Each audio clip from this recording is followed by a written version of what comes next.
It's only a kick, a jump, a block. It's only a serve. It's only a tackle, a run. It's only for the fans. After all, it's only pressure. You got this. Adidas. Hey there! Did you know Baker's always gives you savings and rewards on top of our lower-than-low prices? And when you download the Baker's app, you'll enjoy over $500 in savings every week with digital coupons. And don't forget fuel points to help you save up to $1 per gallon at the pump. Want to save even more? With a Boost membership, you'll get double fuel points and free delivery. So shop and save big at Baker's today. Baker's, fresh for everyone. Savings may vary by state. Restrictions apply. See site for details. With threats to our nation waiting around every corner, adaptability is more important than ever. When conditions change without notice, quick strategic thinking is crucial. And with obstacles consistently impending, determination is essential in overcoming them. It's this willingness, decisiveness, and resilience that sets Marines apart. With our fighting spirit, we don't just fight battles, we win them. Marines are the constant our nation counts on to fight the unknown. And through adaptable problem solving, we do just that. Learn more at marines.com.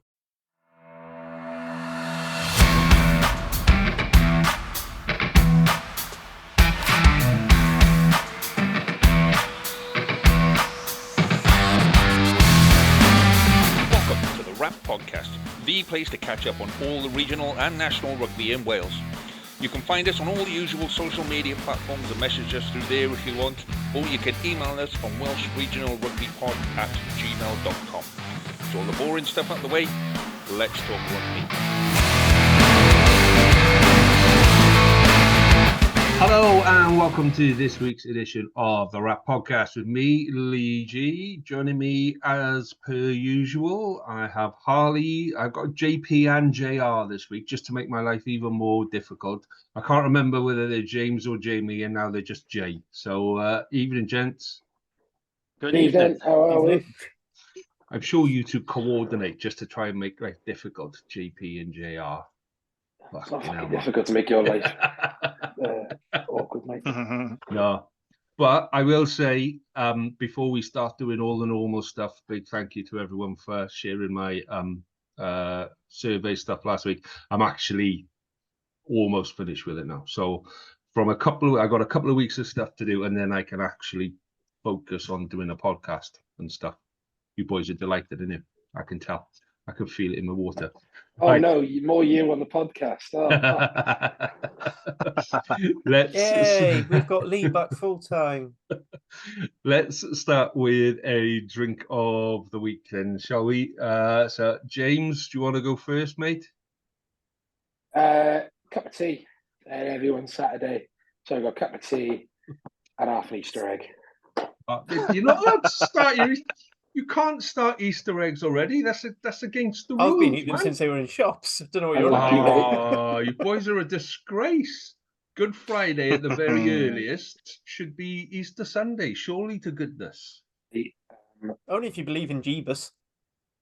And I stopped believing in God when I realised it was dog spelled backwards. Kneel off in between as you are. So go on in, James. Tell us why you're not drinking now and how much of it you had over the weekend, mate. As finally evidenced on Twitter, I did actually play a game of rugby this weekend. So my team, Bognor Regis, had this final home game of the season. So the first and the seconds played at home. We had a nice little luncheon. Said some goodbyes to the staff and alike. Now, I just put it, there are no other Welsh people in the club, apart from me, who rocked up this year in September, and our club president, Leighton, who was a Port Talbot boy. Big Ospreys fan as well. So that's great. So I instantly had a mate. It was me and Leighton, the club president. But so we played Winchester third team, our sort of league. Top of the table clash. If we won, basically the league is ours. And we came out with 17-7 win, bit of a dogfight. I played 80 minutes, both sides of the scrum, and picked up the player of the match too, and then got absolutely rat-faced afterwards. I have to say that's going to go when you're a dad. Just saying. Yeah, that's my last one. You lose that right. Trust me. The amount of ones I've wanted to go for. In 1 month, I will be a father. So that was my last. That was my last hurrah for a bit. Wow, that's come around quick, man. So yeah, the photo you sent us on our little WhatsApp. In the middle of us having a conversation about whatever game was on telly, and then there's just a photo of you going up. That was I got kicked in the side of the head. Right, it's only a small cut there now. My face was sort of out here for about 6 hours. I basically had this is great listening for the audio. I basically had like an Ian Goff growing out my face or something like that. It was just like a big, massive lump on the side of my head. So I numbed it with beer. I would just like to point out, I was tested for concussion. Didn't have any concussive symptoms, nor do I have concussive symptoms now. You'd need a brain for that. Yeah, he's just always like this. I am a prop. All I do is run hard at people. Well done for the weekend, mate. Well done for the weekend. So, Jamie, what have you got, mate? So we should say that the reason you're JP tonight is because last night I interviewed Jamie Ringer, the former Dragons and Wales flanker. So there were two Jamies on the pod, so I changed my name on Zoom to JP. Because otherwise it just would have got a little bit confusing. But that pod is out now, by the way. As quoted by Wales Online in their headlines article this evening. Thank you, Wales Online, for the promotion and the link. Much appreciated. Right, in terms of beer, I got something a bit different this week. So this beer is from a brewery called Hive Mind, who are based in Caldicot, which is about 20 minutes away from me, just up the road. And this is called the Pollinator. And it's pollen-infused hazy pale beer. So I'll read the wanky bollocks on it. A classic hazy pale infused with real bee pollen. The Pollinator isn't just a beer, it's an ode to the environment, a homage to the vital role played by our winged friends. As you savour each sip, take a moment to reflect on the essential work of the pollinators in our world and their gift to our food chain. So there's basically bee pollen in this beer, and it's very nice too. I must say, I'd probably like to try out some more of their beers. But that's what I've got, the Hive Mind Pollinator. So cheers to the bees. That looks proper honey, like, isn't it? Go on in, Harley. Nice. How does a bee make pollen, seeing as though it comes from flowers? I'm not blaming. That's not on you, Game. That's on the beer maker. That would piss me off so much. That is a good point. Yes, that was. I'm glad you've actually got a nice beer, because I've gone back to an old favourite. So something that James would be quite used to from the weekend: rib tickler. More from the being tackled than the actual cider. I do the rib tickling, pal. Ain't no fuckers getting through me. Through a mutual friend, I hear that's not the case. And your phone, shut the fuck up. I will maintain. I will go back. I put Dennis Powis on their ass when I played for Cardiff Saracens. Oh God, he's off again. Have you met the people of Dennis Powis? Oh, saying apart from the guest on the Dragons pod, I didn't realise he was a Dennis boy. Yeah. Anyway, Harley, give us your wanky bollocks, mate. Is there anything on there worth reading? No, not really. I mean, it just basically says Rib Tickler began its life as a cider crushed by professional rugby players to raise vital funds for charity. This legacy continues. Every bottle or pint of Rib Tickler sold to help support the incredible work of the Wooden Spoon charity. I'm quite happy to drink lots of this, one because it's really nice and tastes like apple juice. I love a good apple cider, and two, the Wooden Spoon's great charity. Played for them earlier this year. Still waiting for my socks, because they're lovely. They're like red, green, white stripy socks. Love a bit of stash. Anyway, so I've got some interesting stories from Caldicot that I will tell you another time, because I played my very first game of senior rugby there when I was 15. I think I got called up to the seniors, which wouldn't happen now we know. Let's just say that's how long ago it was, and throughout the night, so we had a good night in Caldecott, and then we went to Chepstow, and there was this guy on the piano playing the tinkles and all of that, and people buying in beer and all that kind of stuff, and then we went to a club and all this kind of stuff, and it was about 2:30 in the morning, and we get on the bus, and the guy that was on the piano giving it the tinkles and was fucking necking it, driver. So we travelled from Chepstow the length of the M4. We had to stop twice. We stopped in Pont Abraham, which at the time was 24 hours. The driver fell asleep in Pont Abraham. So we had to wake the driver up again to get us back to Pembroke Dock. So yeah, some of the boys had fights. Some of the boys nearly ended up in police cells. And I was 15. It was my very first game. So Caldecott holds a lot of fond memories for me. That sounds fun. Anyway, what beer have you got? Yeah, beer. So I've got a beer called Timothy Taylor's Landlord, which is an English beer, but from Keighley. Taylor's Taste is cheap by using the finest natural ingredients, our unique Knoll spring water, the highest grade Golden Promise malted barley, whole leaf hops on our own Taylor's Taste yeast. Wanky bollocks at its best. Yep.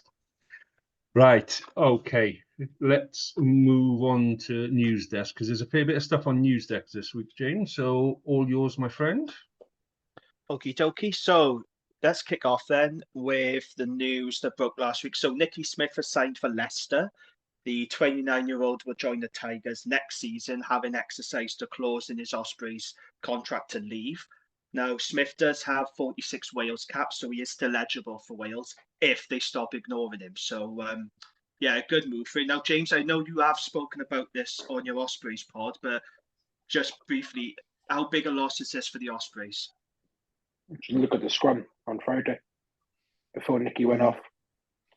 Just look at that. He demolishes, and Lee's smiling because he knows he does it illegally. But he is Wales's best scrummager, Lou said. You know, we all said in the pod on Wednesday. I remember him coming through 2013, and then sort of that 2014, 2015 season. He properly broke through, and Australia had a lot of injuries in that area, and he's gone on to become, arguably one of the best scrummagers in the UK. You know, in British rugby, one of the best scrummaging loose heads. You know, when he burst onto the scene, he was known for his carrying. You know, anyone who's bowled the game, his ABCs, his agility before contact. You know, lovely step on him, but his scrummaging is just ridiculous. And he'll go to Leicester. He'll stay there for a couple. You know, I wouldn't be surprised if he retires there. You know, if the way he's going with Gatland, he could play 100+ games for Leicester. You know, I'm gutted. I genuinely am. I hope it's like a Paul James situation. He comes back and finishes his career, because there's no bloke more deserving to be in the 200 club for the Ospreys than Nicky Smith. Yeah, and he's a bloke who loves the region, loves Swansea, and I just wish him all the best. And you know, URC scrums are no safer for it. Well, why do you think he's never really settled in the national team? Because there's been various opportunities for him to do it, and he's never broken through, has he? Yeah, and it's difficult to say when someone's got 46 caps, right? Why have they never been a mainstay in it? Because you die to have, 10 caps. So when you say 46 caps over a 10-year career, that's not terrible, but is it what Gatland's looked for in his props? You know, who was in that one shirt for ages? You know, we know he likes Rob Evans, and prime Rob Evans is a great player. You know, Wyn Jones was great. So I think he's just been unlucky with the props in front of him. Look, as an Ospreys fan, of course, I'm going to be biased and say that he should have been ahead of certain players. and especially these last few years, he's been so dominant. Yet other props have been selected ahead of him for seemingly no reason, and it's you can argue. I'm not a Reece Carey fan, and it's well documented, but I can still see why Reece Carey would be included. But there's been nothing publicly to say why Nicky Smith's face doesn't fit in that system.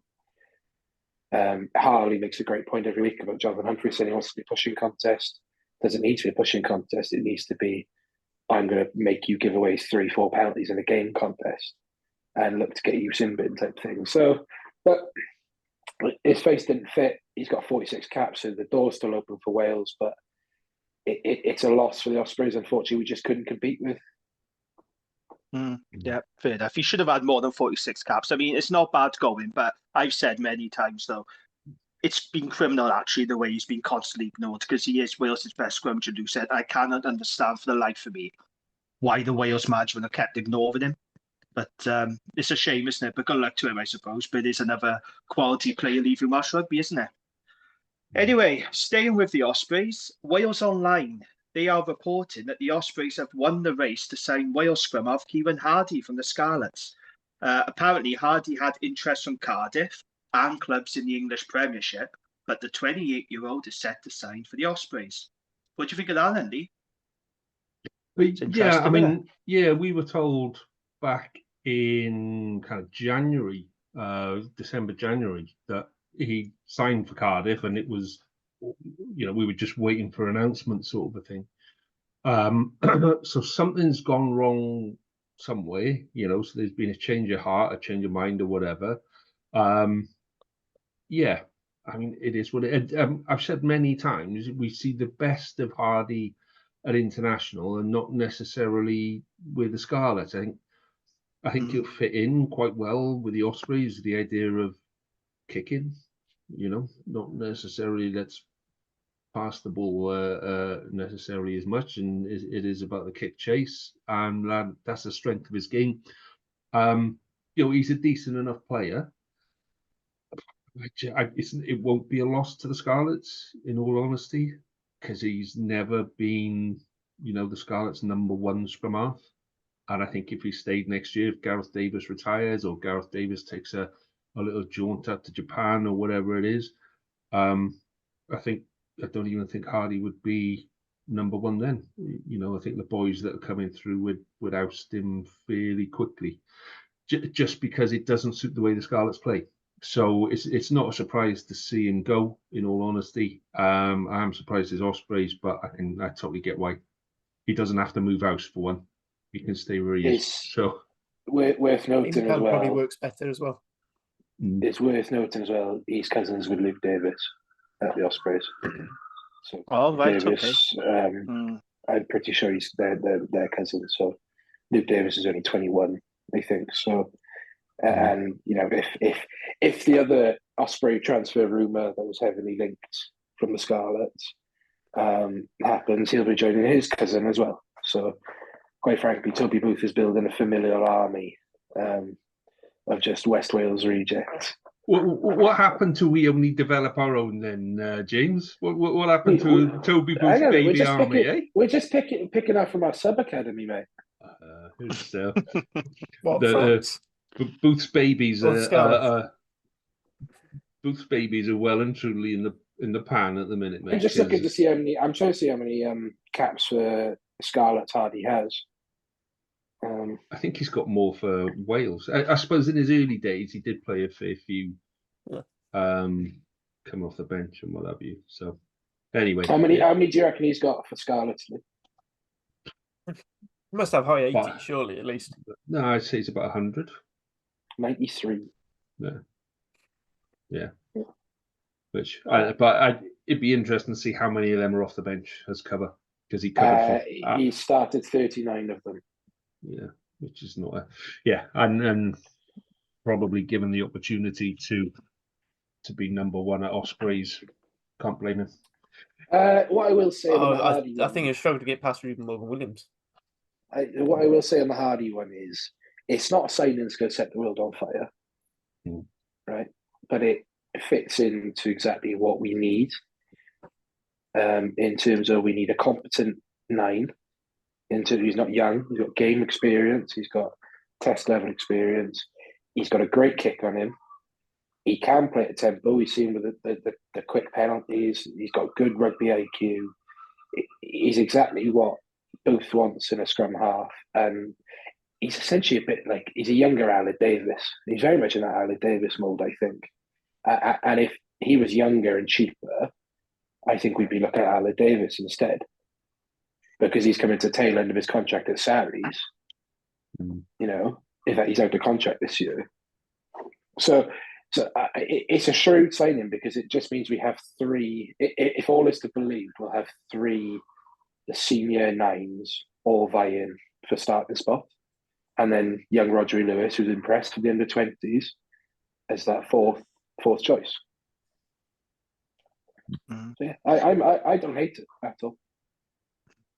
Although I will say, earlier in the season, when Hardy was included in the Wales squad, I seem to remember quite a few Ospreys fans, yourself included, not being very complimentary about him, James. So because he plays for Scarlets. As soon as he plays for Ospreys, mate, he'd be like, exactly. That's perfectly fine then. Yeah. Remember what he said about James Ratty last season? Yeah, exactly. I did. What a bunch You say of that, James arseholes. I did enjoy James Ratty this week, just basically saying I fucking love him being back in Swansea. I hated Cardiff. I'm with my mates now. Yeah, we never liked him anyway. You messaged me earlier. Anything else then, Jamie, to add to the news desk? So in other news, Dragons have signed a prop that can actually scrummage. So we have signed former Ospreys and Cardiff tight head Dimitri Ahib on a short-term deal. The 35-year-old Moldovan has been without the club this season since his time at Cardiff was brought to an end by a quite nasty Achilles injury back in February 2023. So Dragons are short on tight head props at the moment. Lloyd Fairbrother is out. We don't know when he'll return. Leon Brown is obviously injured. No news on when he'll return. And Nathan Evans is out at the moment. Our only fit tight heads are Chris Coleman, who can't scrummage, and Luke Yenter, who can, but he's a little bit raw. So it makes perfect sense. I think it's a very shrewd signing by the Dragons. And I saw comments from Dave Flanagan today saying if he goes well, then there is scope to make that move permanent. So I expect him to play against Zebra this weekend and see how we go on. Yeah, but I think that's a pretty shrewd pickup there by the Dragons. And then finally, just the last bit of news then. Georgia have called out Wales. They challenged them to a test match in Tbilisi. So they put out a tweet on X saying, following widespread debate across the rugby world after the conclusion of the Six Nations and Rugby Europe, the Georgia Rugby Union is inviting Welsh Rugby Union to play an autumn international fixture. There is a wonderful bond between the players and supporters of our 2 proud rugby nations, and we have had some great competitive matches. It is our honour to invite Wales to Tbilisi and to play a return game in Cardiff whenever is convenient. And it got a lot of buzz and traction on Twitter. People were losing their minds about this, despite the fact that we played them in the World Cup and put 43 points on them. But apparently this is the match that everybody wants to see. But the Welsh Rugby Union did reply from their X account, and they said, we'll be in touch. So, yeah, from a PR point of view, it's pretty clever what Georgia were doing, but it's pretty cynical, isn't it, what they're up to? We all know that they want to play this match because it puts pressure on the Six Nations organisers to force that debate about promotion relegation. I know exactly what the Georgians are up to there. What did you lads think of it? Do you think it's a bit of fun, or do you think there's a bit of games going on there? Oh, it's definitely games. It's definitely gamesmanship, but you know, it can still be funny as well. But remember, like the 2 times we've played a proper full team against them, we've put 43 points on them both times, which is both World Cup matches in 2019 and last year. However, when we've not really put our all into it, we had the whole issue like 13-6. Do you remember that really horrible game where like Liam Brown was injured and everyone's like, oh, is he just pulling it? Is he pulling a hammy? I remember being in that game and he had done his ham. Like you'd see him and he tried to get up and he just sort of fell it back into the seats. Yeah. Which in itself was quite funny. But like Autumn Nations Cup, 18-0 in possibly the worst game, one of the worst games of rugby that didn't involve Cardiff and Dragons. remember, it's that one Autumn Nations game where Pivac spent the whole week leading up to it talking about Australia the next week. The one time they won is when we basically didn't try. The problem is now we've got a really shit team, so actually it should be a good game. I think it's interesting in the sense that, obviously this year's autumn internationals are locked in, and then from next year we go to the League of Nations or whatever it's called. So everything kind of changes anyway. So I don't think it is next year. Is it the year I after? thought it was next year. I thought it was next No, season. because next year's Lions tour, so it's the year after. They're not doing Lions tours. Right. Okay. Fair enough. So either way, it's locked in that we're not kind of playing them unless it's a joke match for whatever reason. I mean, it'll probably be played when there's a Scarlet Ospreys derby to be played. That'll be silly. It'll be Scarlet's Cardiff. It's always on Scarlet. It's always Cardiff derbies. Yeah. So yeah, I can't blame them for calling it out because they want to progress. They're on a bit of a wave at the minute, and in all honesty, yeah, I think having something at the end of the Six Nations where there's a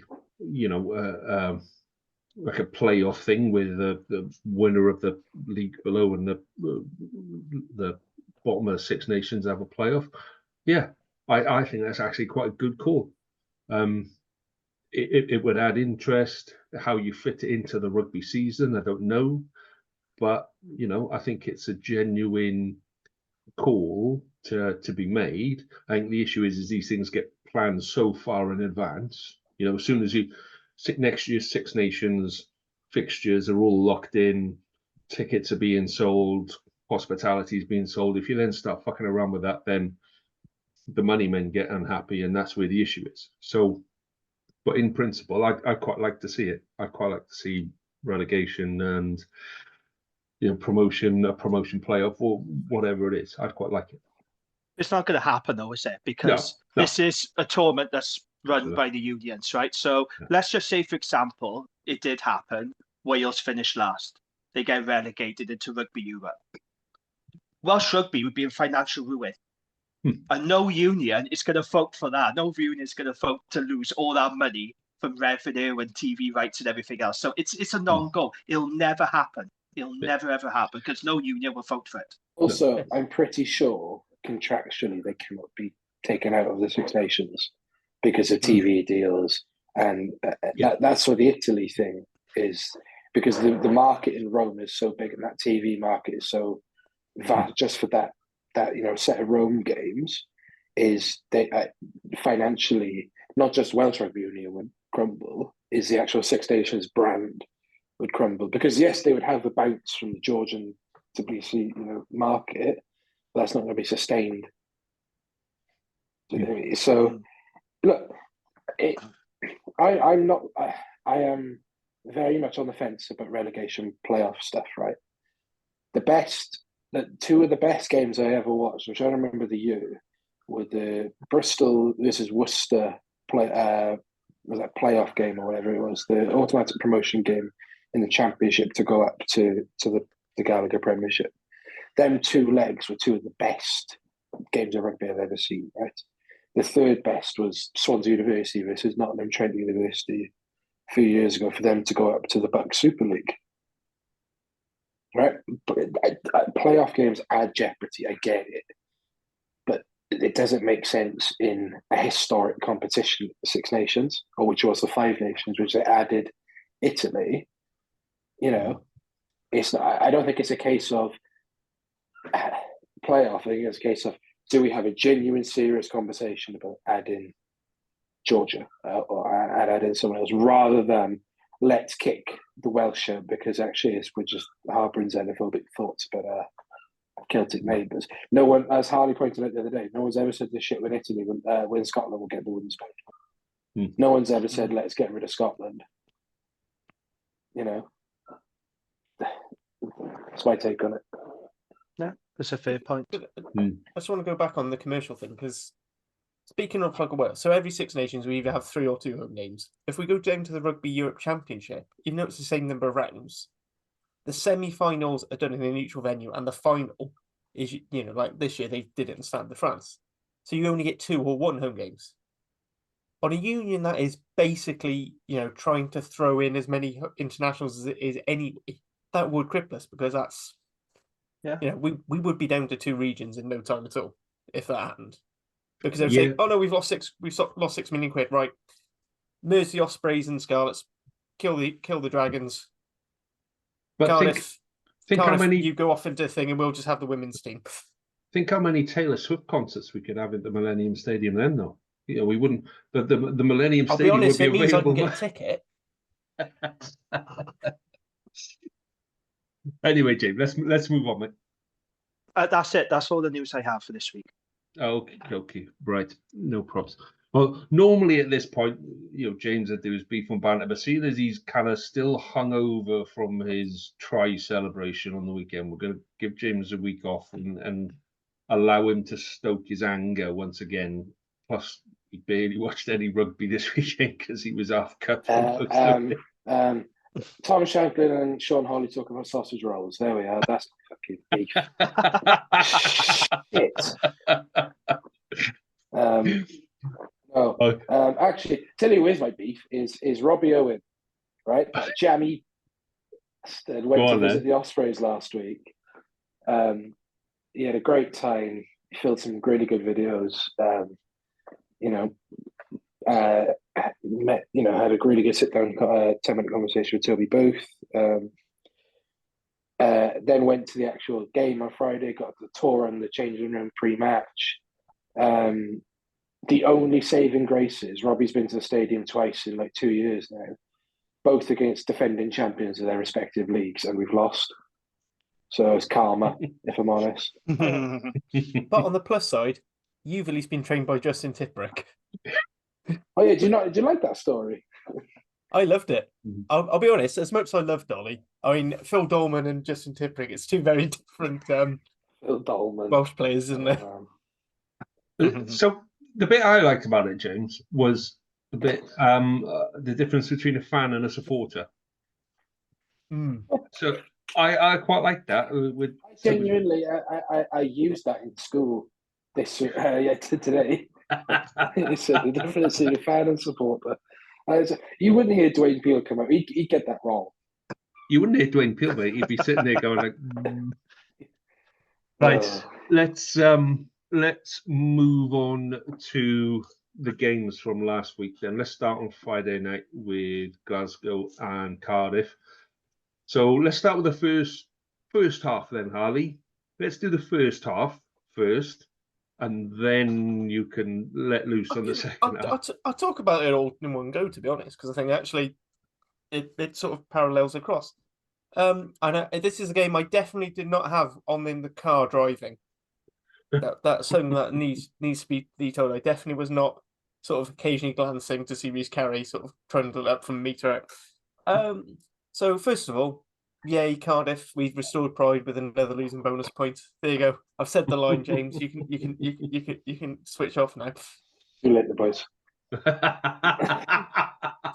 Your dear listeners, James has turned off his camera.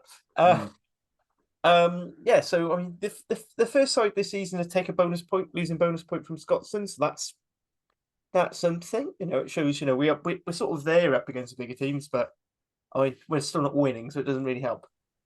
Some very good carry. Mackenzie Martin for his 52 minutes, he'd made 35 meters with 10 carries, which is like 3.5 meters of carry, which is decent.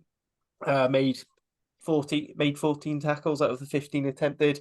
Teddy Williams comes straight back off after spending so much time being furious at holding tackle bags, decided to treat Glasgow players like tackle bags, and pulled off 30 out of 32 attempts, including a couple of dominant shots. The try we scored, typical trundling up is Reece Carey at his finest.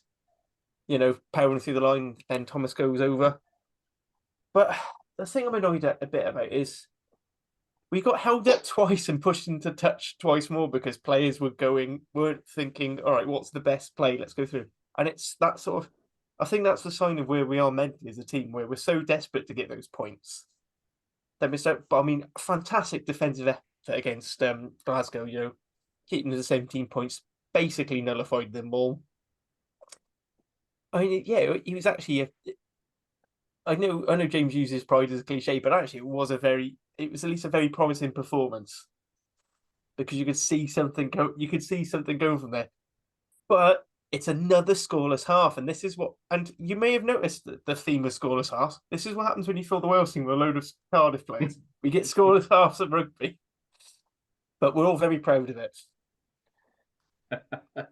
Just Do you want to hear my expertly prepared notes on this game? On this game, he definitely didn't. Yeah, he definitely did watch, despite Ospreys playing at the same time. I definitely watched this. The Blues scored a lovely try, and their defence is starting to improve. They made a ton of tackles. Go, Tedward Williams. Your pack is still lightweight, though. Hashtag, what year is it? The pack was actually that lightweight, to be fair. I don't know. I didn't watch it. I know, but I was just saying that was a bit mean. What was the weather like up there? Because I saw clips of it. Fucking dreadful. I thought it was. Pissing It with looked rain like and blowing early. Yeah, and you just think. I mean, Glasgow's a plastic pitch as well, isn't it?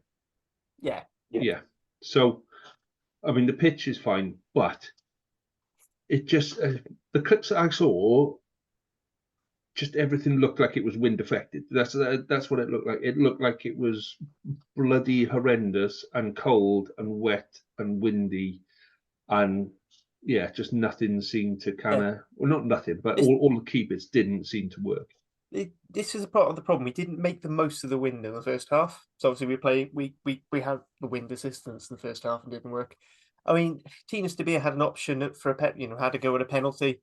Nearly made, drifted wide. That's, with the amount of wind about you, it's a bit fair. It was just a bit annoying that was the only shot we really fired. Did Evan Lloyd play?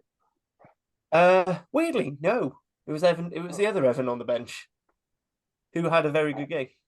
Ironic. Actually, no. Just double check, because I think he might have been late. He's closed. Oh dear! Right. I don't know why you're arguing this one with me. We agree. It's funny to see. I like making the squid. Right, let's. But I'll tell you who was very good. Ben Thomas. Yes, because Wales Online said so. Yes. Oh, he was very good before that. Ignore him. Ignore them. He forgot he existed. Stephen Thomas forgot he existed when he was doing a podcast a while back, talking all about all the promising centres, and then didn't mention Ben Thomas. It was like, you're saying that you need a kicking 12. He is the kicking 12 in Wales. Yeah, to me, he just seems small. And I think this is our problem. Is I think that's in your head because he definitely was. Yeah. But if you watch him play now, he is busting through a lot more, and he is a bit bigger. Yeah, and it is easy to. I think JP wants to. JP sounds very South African, doesn't it? Go on, Jamie. JP Cronje, that's my new Twitter handle now. That's what I'm going to call myself. Just to say, there was a theme this week in Welsh rugby. Scrum halves kicking the ball away, dead, in bloody when the clock was up. So I was flicking through the Ospreys and Cardiff game because I watched some of the Ospreys and Munster pulled away and I lost interest. So I flicked over to the Glasgow Cardiff game. They had a penalty. They're only a couple of points behind. And they won a scrum and then they kept going. They thought, right, if Cardiff keep the ball in hand here now, go through some phases, they can nick this now. And then it's better to get the ball out. Like, what are you doing? And then in the Wales women game, which I've only seen the highlights of it, I didn't see the full game. It was the same thing. Kicking the ball dead when the clock was in the red, when Wales had a chance to win. Sean Jones, I think it was, and just kicked it out dead. I just couldn't understand. It seemed to be a weird theme this weekend of Welsh rugby. Scrum halves. Didn't Dean Blacker do it in the Dragons game as well? They were looking to. Which one? They were looking to. I'm sure I saw there was a bit where the Dragons were attacking, and they were towards the end of the game, and they were going for a counter attack, and Blacker just boots it out on the floor. No, I don't remember that because the Bulls had the last play of the game. But it's funny you mentioned that kick. We're saving that one because we've got a new presenter on the Cardiff pod, and he very much wants to talk about that kick. I think I know. So I'm saving. I think I know who that is already. It was just really strange. I just wonder, is it just a lack of game management, or was it that they didn't know that the time was up? But for the two scrum I halves think to for the do it Bevan like one, that on the same in weekend fairness was to just Bevan, strange. well, hang on, which Bevan am I on about now? No, it was Kieran Sean. Bevan was Oh, off yeah. that point. But, Sean but Jones. thinking for of Wales, in fairness to Bevan, Ellis, Cardiff were getting knocked backwards quite a lot. So basically, we've just the way things are going, we're going to get turned over, and then we might lose our losing bonus point. But there was a lot of space on that wing, and you'd think Mason Grady's there, he might be able to beat. It's a bit of a shot to nothing. But yeah, it's a bit of a pain. I said I'm more annoyed about us not taking the chances earlier. So a couple of times being held up or Reece Carey letting himself be pushed into touch because he's trying to go for the screw you, Gatland. Look at me. Look how fit I am. how many losing bonus points have you got now, Alan? Like All 6? of them. All losing bonus points. I think Leinster. What's it? Other than the Leinster, so we've played 12 games now. Yeah, 12 games. Yeah. We've won 3. So 8 losing bonus points. Which is actually the difference between, it's 2 wins. Yeah. We've got that and a draw is the difference between us and you, and the reason why we're only 7 points behind the Ospreys, if that. Yeah. You are 7 points behind you. But 2 of those losing bonus points came against us. To play against the Scarlets again, we'd be even further ahead. Apparently, they mentioned that a lot. Let's move on to the Ospreys game quickly, shall we? So, James, were you in one piece for? Yeah, because it was Friday night, wasn't it? Yeah, it's Friday night. It was fine. Yeah, it's a frustrating game. Like, you can't go 19-0 down in that short time, and you give yourself a mountain to climb there. It's sod's law, isn't it? We've been saying all season we need to play wide, get our wingers in the game, do this. 2 times try and play wide, but intercept the ball. Munster just had literally had the bounce of the ball.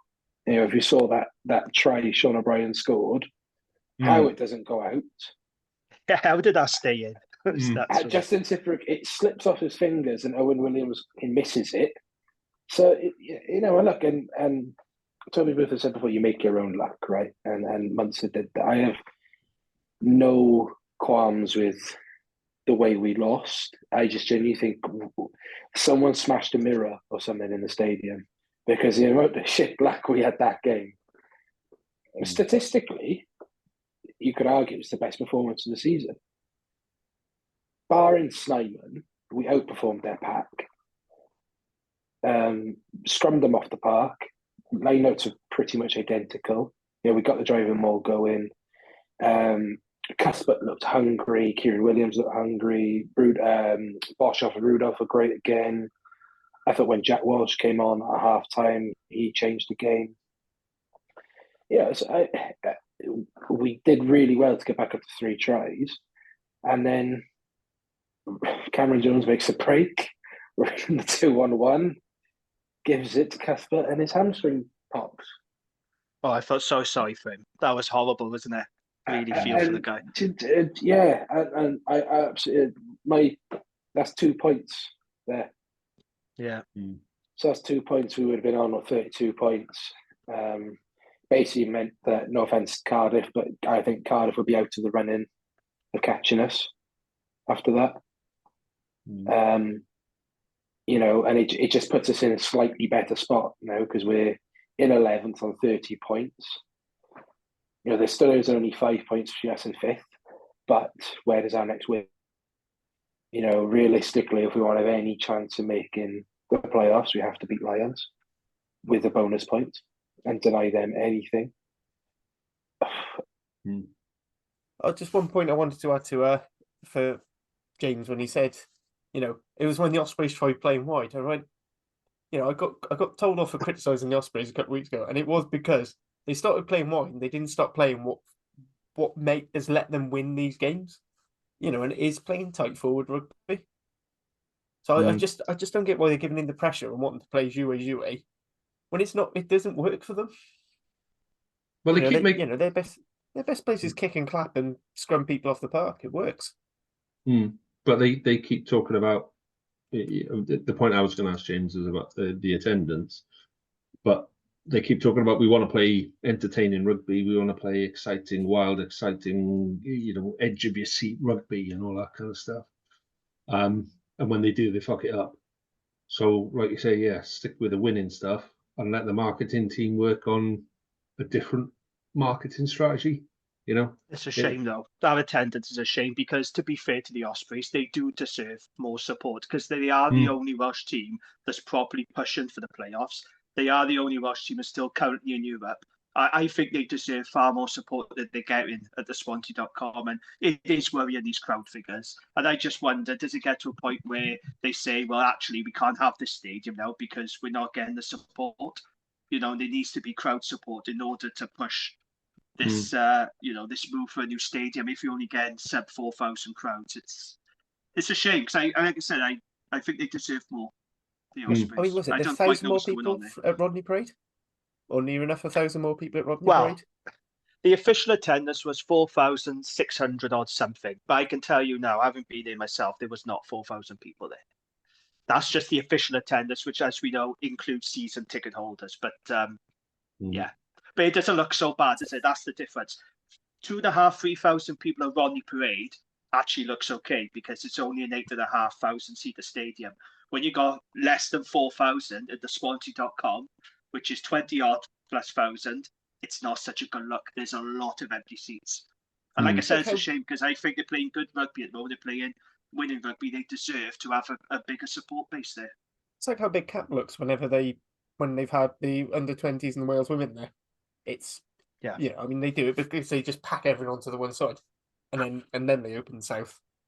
But I agree. They definitely deserve more support, especially as you could argue they are the only true region. As a lot of their marketing goes, because they're the only one where you've had clubs moving. Let's be fair. I know you want to argue differently, but Scarlets are basically Llanelli with extras. They've just cherry picked the best bits from around. I know it grinds your gears, but it is what happened. Cardiff just never pretended otherwise. Yeah, but just and then Dragons sort of tried, but never. But I don't think you can blame that on. I don't think you can blame poor attendance on that. I think it's from what I've seen from social media over the weekend. People are only happy when they're miserable, and so even when you've got entertaining sides playing entertaining rugby, you're making the effort to play entertaining rugby. Some of them still won't turn up, and so let's get James's opinion now that he's back with us. You're not going to ask me about the attendance here. Okay, that's exactly what he's going to do. Moving on to the Scarlets game. No, right. Okay, I suppose you didn't want to leave this one last, so you could have a good run on it. No, we were genuinely saying, James, that why are people not turning up for the Ospreys? For all the teams that they should be turning up for, it's the Ospreys. Why are they not turning up? I do think a lot. Not enough pride. Yeah, not enough pride. More foes in circles, please. Look, I having spoke with Lance about this, it's a myriad of different reasons, right? And bad blood, whatever stadium, whatever location, whatever time of kickoffs, right? There are lots of things. A new stadium, I think, genuinely would improve attendance, right? Especially, you redevelop one of the. At this point, it's looking like St Helens or Bridgend. And actually, I think we might even find out this week. Unfortunately, right, I don't have the answer for why there's such low attendance, right? Because the facts are there, we're winning, or we have been winning, for the best Welsh region this year. There's so many. And look, I wish I could be down there every week. I genuinely do, and I miss being down there every week. Right? I would have made it 3,498. And it is what it is. And it has to, Welsh rugby is at rock bottom at the minute. Let's not forget that as well. And that was a knock-on effect in your game as well, Lee. Your attendance was low, and you had a better kickoff than us as well. It was low by our standards. Yeah, exactly. Yeah, it was still a shitload better than yours, but it was low by our standards. Yeah, and if I'm honest, the figure you put, even I looked at the photos around the stadium, and I was like, all right. But that's by the by. For your standards, right, it's low. But let's not get away from that. Jamie, I don't know what your attendance was at Rugby Parade. It was 4,697. But like I was just saying then, I was there on Saturday night and there was not 4,000 odd people there. So that's just the official attendance. Let's not take that out of the equation as well. So Welsh rugby interest right now is at an all-time low. Oh, yeah, it's affecting all our teams. Cardiff have had good attendances, especially when they played Anglo. Because they're all proud of fixtures. Same as marketing and things like student deals and stuff. It's absolutely marketing. But we've and look, Ospreys have done everything to try it. They've lowered the ticket prices. They've done the student deals. I took advantage of the student deals, right? Yeah, they were great. Right, there is only so much you can do. Right, and the harsh reality for Ospreys fans is that we have to start turning up, right? Yeah. We're in this stadium now for another year at minimum, right? Let's ignore the cutting down of process, right? Because it won't happen because we're in a contractual agreement until 2026. Right, so Ospreys are in the Swansea.com stadium for the 24-25 season, barring a few games, right? Then they move to wherever. The fans have to turn up. You can't, that's why they've been really coy with their season ticket, right? So you buy a season ticket for next year, you have first dibs on ones at the new stadium. Because they know there will be a new bounce, right? There will be a bounce of fans wanting to be part of that new thing, because 3,497, right, is shit. But if you had that, so call it 4K, right, in a stadium that's 6,000, which is what they're aiming for, right? It's quoting Lance Bradley. It's a hell of a lot better, isn't it? It sounds a lot better. It's still not great, right? But 4,000 in a 22,000 seater stadium plus corporate. But if you're in a 6,000 seater stadium, you can't hold European fixtures in there. No. So I did some digging on this years ago, right? And when the original plans for St. Helens came out was you would have you can only do its European quarterfinals and on. So for that. For what my conversations with other people are, is that they would hold that in the Swansea.com stadium because you have to. That it's not a case of, we'll find a way and put 7,000 additional seats in there. You have to hold it in a stadium. Yeah, that holds a certain amount. So that I don't think that's ever an issue. But I know what you mean in terms of, because it's the same with Edinburgh and Glasgow, isn't it? Anytime they have to play European quarterfinal, they have to play in Murrayfield because that's the only stadium that's big enough. So yeah, you're absolutely right, and it's not something that hasn't dawned on me either. Go on, Harley. You were going to say something. Just so I was just doing some number crunching on the attendances, and to be honest, we're all down. Cardiff had no one at the stadium on this weekend. Yeah, no, absolutely no one. It's just, well, actually, no, we had 6,000 people, but for a different game. But yeah, so these are the averages so far. So Cardiff, 8,940, which actually, to be honest, for a capital city is pretty shit. When you think like Leinster, whatever trickery they go through, actually they get loads more. You get even Saracens probably slightly more on that. Dragons, 4,940, which actually in this size stadium actually is nice. It's about half capacity. Ospreys get 5,000, so they actually get more than Dragons, and it starts on 7,000. But we're all lower. I don't know if that's just because particularly Dragons and Ospreys, they've got a derby left, and I can't remember if the stats site I use, so Cardiff RC fans, they I can't remember if they exclude or they include the Judgment Day fixture. which can, once that happens, it does bump the averages up a bit. Yeah.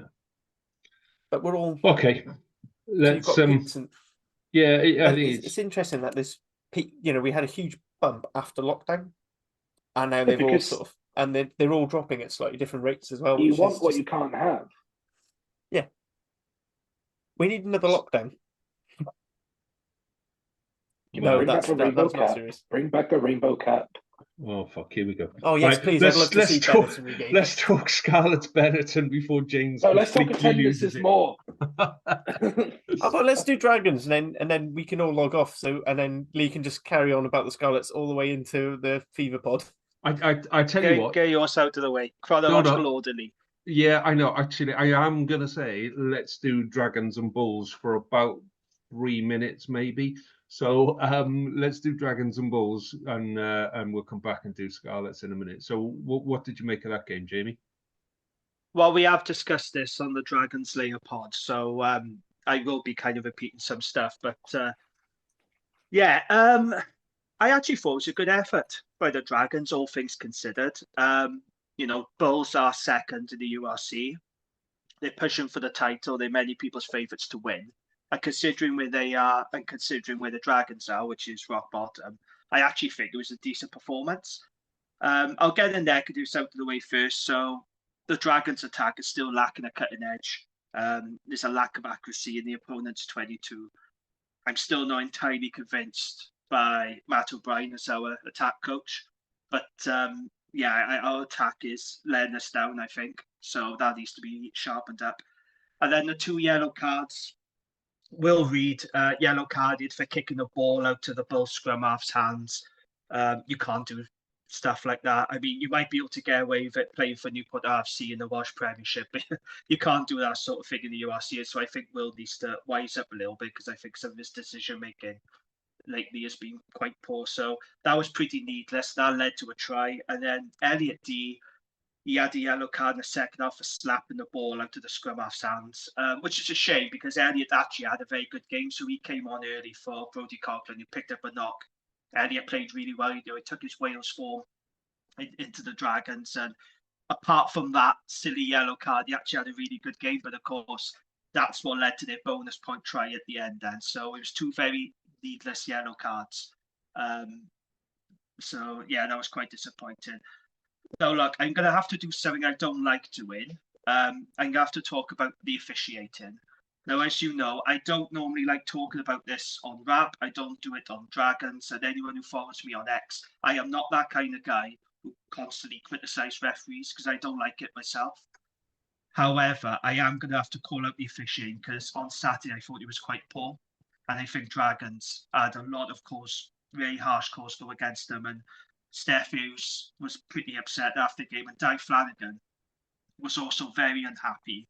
And Planning Rugby did a clickbait article about Di Flanagan's comments, where he said he was, well, where's it to now? Oh yeah, Di Flanagan had a spectacular rant after the game about the officiating. Now, anyone who saw Di Flanagan's interview on S4C will know that is completely untrue. It was anything but a spectacular rant. He was clearly unhappy, and rightly so, but it was not a spectacular rant. So a bit of clickbait going on for Planet Rugby. But the biggest talking point in that game was that Willie LaRue knock on. So Willie LaRue knocks the ball on. He was nowhere near catching that ball. It happened. It was a critical point in the game. The score was 17-3. We were attacking in 22. 8 minutes to go. It was deliberate knocked off for Willie LaRue. And nothing was given. It wasn't looked at by the TMO. The referee played advantage. Dragons went through a couple of phases. Then, for some reason, he pulled advantage over. The Bulls then turned over the ball, and then that was it. And Steph Hughes was pleading with the ref to go back and review it, and he didn't do it. And that's really disappointing. I know that's what Di Flanagan was upset with, and I thought it was a terrible decision not to even look at that, because like I said, Willie LaRue was nowhere near catching that ball. He made no attempt whatsoever. So I was pretty miffed about that. And like Gav said on the pod last night, some of the scrummaging, their tight end was not driving straight. There was a couple of scrums in front of me. You could see he was boring in at an angle. And I just felt that the referee was reffing on reputation. I just don't think he gave Dragons many fair calls in that game. So I thought Johan Cross, who's the referee, was had a poor game. But I mean, I'm not blaming the referee for Dragons losing, by the way. Dragons were second best throughout that game. I'm not saying that, but it's just standard URC refereeing, isn't it? It's very poor officiating in this league, and it's such a shame.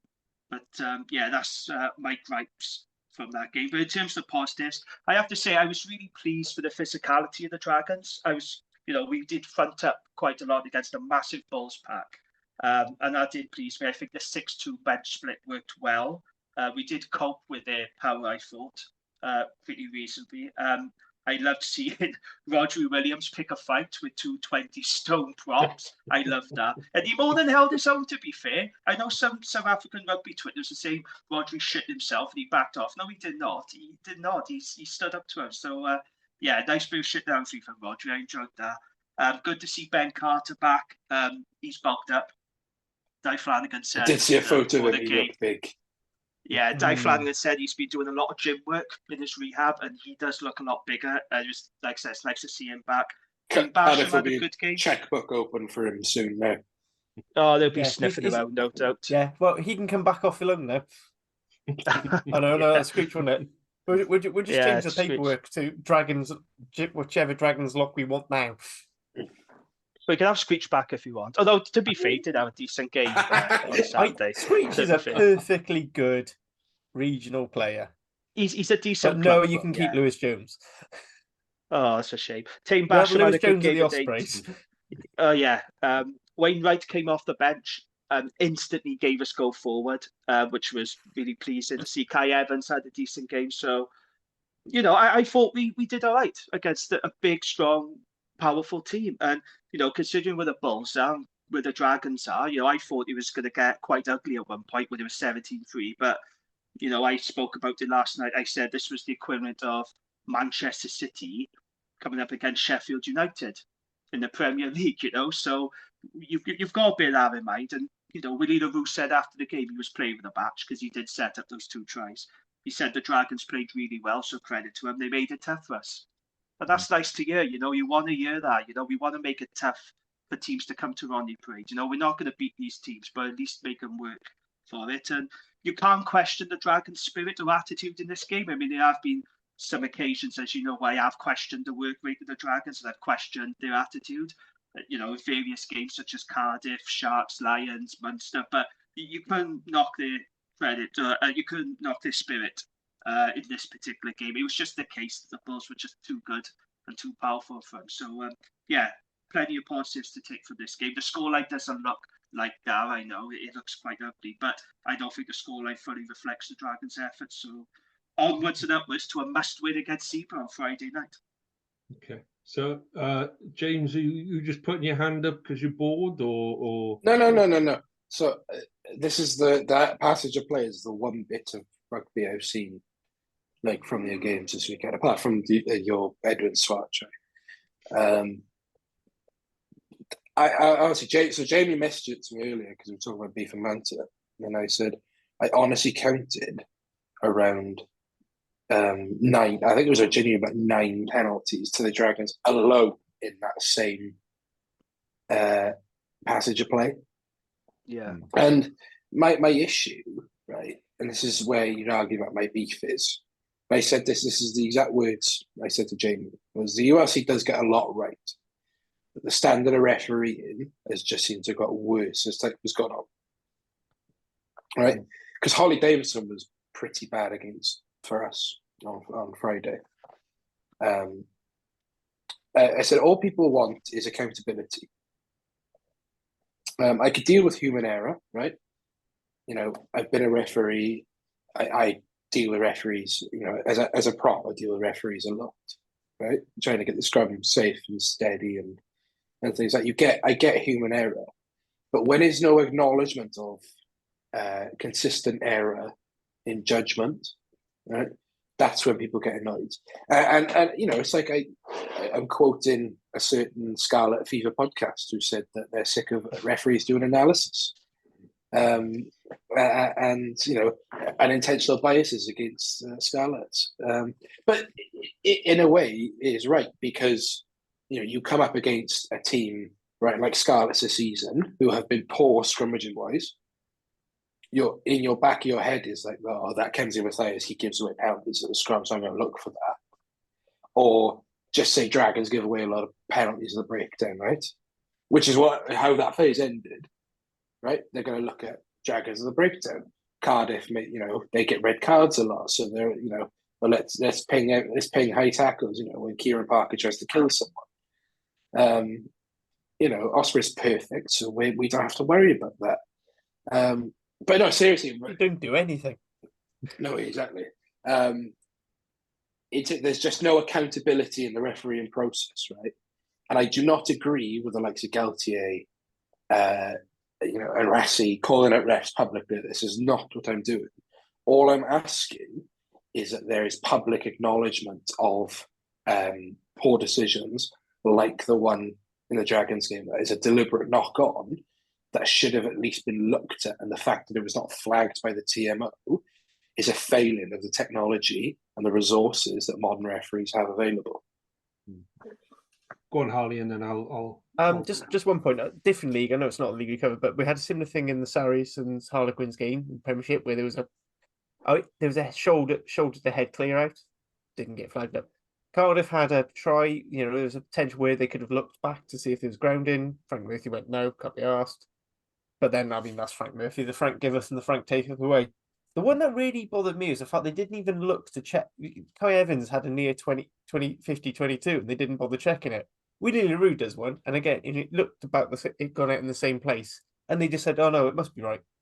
Yeah, we talked about that on the pod as well. Yeah, it's the one that got me is obviously Dragons got awarded a penalty for which one was it? It wasn't Knott, it was the other Lonsdale, was it? Yeah, Lonsdale, yeah. Getting cleaned out behind the ball, and basically he pushes a guy off him, he reverses the penalty. And it was like, that would have been a great chance to, Dragons beat 10-6 then. And I don't like talking about officiating. Like I said, I'm not that type of bloke. I don't do it on social media. I hate it, and I find it bold, but I don't like it is this refereeing on reputation. They're just assuming that the better team is doing it, and it happens all the time. Lee, you must have been fed up of it. Scarlets and Cardiff both had it in the season where we'd had one game where we gave away a few penalties, and that was it then. The ref was just constantly looking at you. Scarlets have had official apologies from referees this season. Yeah. But the bit for me, right, was the TMO was brought in to sort these issues out. And unfortunately, sorting these issues out takes a bit of time. Yeah.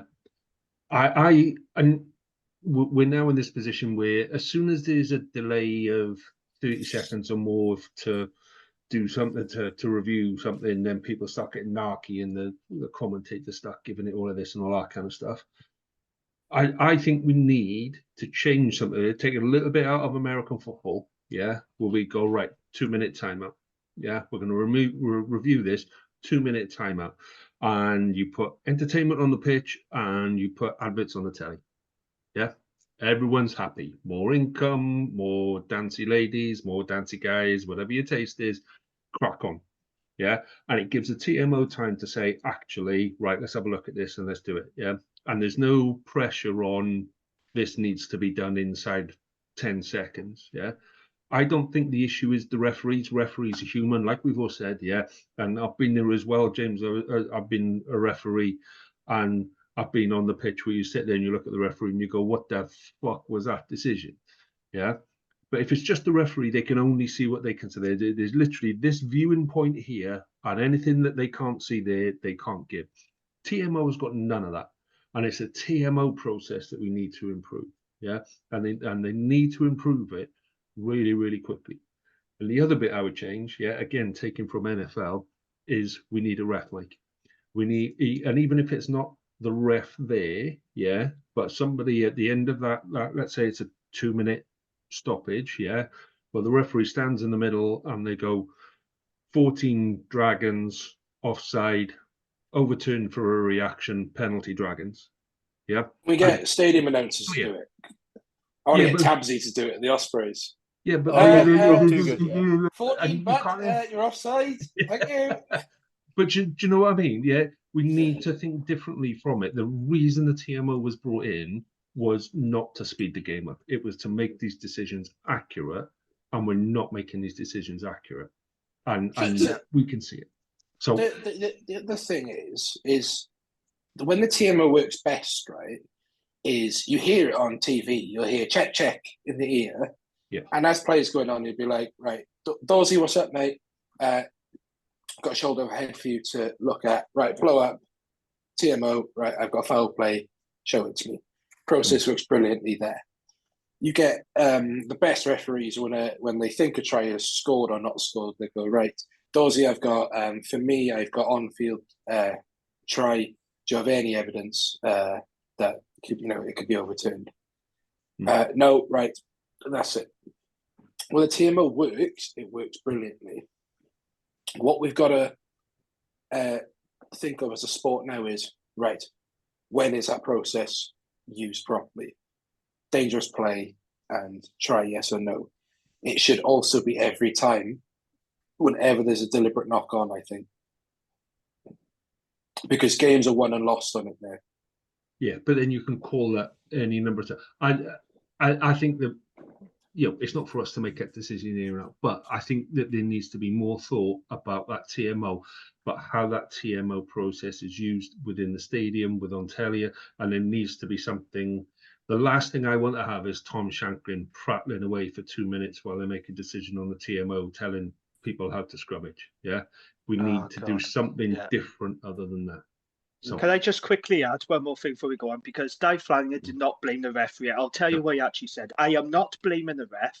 It is a four-man officiating team. He's on his own in the middle, and Rodney Parade is quite intimidating. He needs help, doesn't he? It's not his fault. And then what he actually said was, we knew it was going to be a giant effort to get anything, but all we hope for is ref what you see. I think that's pretty reasonable. I don't think he's calling anyone out, but he is right to express those concerns at those decisions. I think he did it the right way as well. And Dave Flanagan having a rant is kind of like, I'm not happy about that. I think that's as close to Dave Flanagan having a rant as he's spectacularly ranted, according to Planet Rugby. It was no such spectacular on his scale, that is. On the Dave Flanagan scale, a spectacular rant is really not very happy there. I'm miffed. I'm a little bit. It's a bit like the Father Ted thing with the protest, where they're down with this. Careful as you go now. Easy there.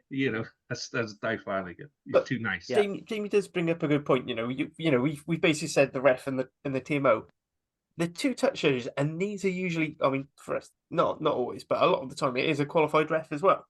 So they should be able to pick. A lot of people moan about things like offside or issues at the scrum. Sometimes they're called, but other times you've got some referees, I won't name names, about someone who just sort of decides which team's got the better scrum and then goes through Mr. Rayner. You get this issue, and it's like, all of you go, you should all be working together. I do agree. Super Rugby did it a few seasons ago. I don't know if they're still doing it because I'm not paying for Sky.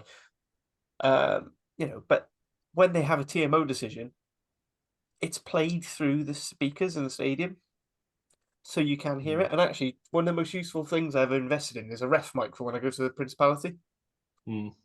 Because actually, it's great because you're so far away from the action. Like on the TV, you can say, "Oh, yeah, it's that." You've got no idea why we'll. It's nice to know why I'm calling a referee a wanker. Rugby League do it. Yeah, but you can get those ref mics for the snooker at the Crucible. What the fuck is the point of a ref mic? They are little radios, so you can tune them to other things. You can pick up like Classic FM. Right, let's FM. Let's move on. What else would you listen to at the snooker? Let's move on to Scarlett's game, and you've done a very good job here, boys. So I will keep it very, very quick. Alex Craig was outstanding. Leatherbarrow was fantastic. There was a lot of stuff about was Leatherbarrow a 6. I think he showed he can play 6 and 7 on Saturday. Sam Costello got battered left, right, and centre again. He got Nick Tompkins. He did, and the amount of times I thought, that's a nasty one. He's off. No, quick, get the magic sponge. Get your magic sponge out. Give him a rub on the chest. There you go. You're fine. So yeah, I thought he was fantastic. Commentators are making a lot about Johnny Williams and how he's given us go forward and this, that, and the other. Johnny Williams gave away 4, 5, 6 penalties, key times, just not what we needed at that time. And Foxy, we love seeing Foxy on the pitch. He's so shit. fans' favourite, but you need to be quick to play. He can It's probably borderline get cruel watching him play now. Yeah, I mean, you can probably get away with playing 12 sometimes, but 13 he was just exposed and properly exposed.